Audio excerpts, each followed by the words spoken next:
दाल केलाउँदैछु। सायद यसलाई मस्याम दाल पनि भनिन्छ होला। घरमा फुर्सद भएको बेला यस्तै सानोतिनो काममा अल्मलिन्छु। यसो गर्दा मलाई मजा लाग्छ। बर्खायाममा पानी सहने बाली भनेर दाल रोपेका थियौँ।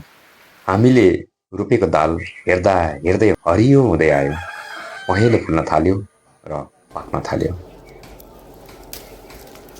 यो दालको विशेषता के भने सबै दाल बोटमा एकैचोटि पाक्दैन। यसलाई पटक पटक टिप्नुपर्छ। यसको यही विशेषता अनुसार यसलाई पटक पटक टिपे पनि त्यही दाल अहिले केलाउँदैछु। थोरै रोपेको मस्याम दाल सबै टिपेर सुकाउँदा करिब 6-7 केजी हुन्छ होला।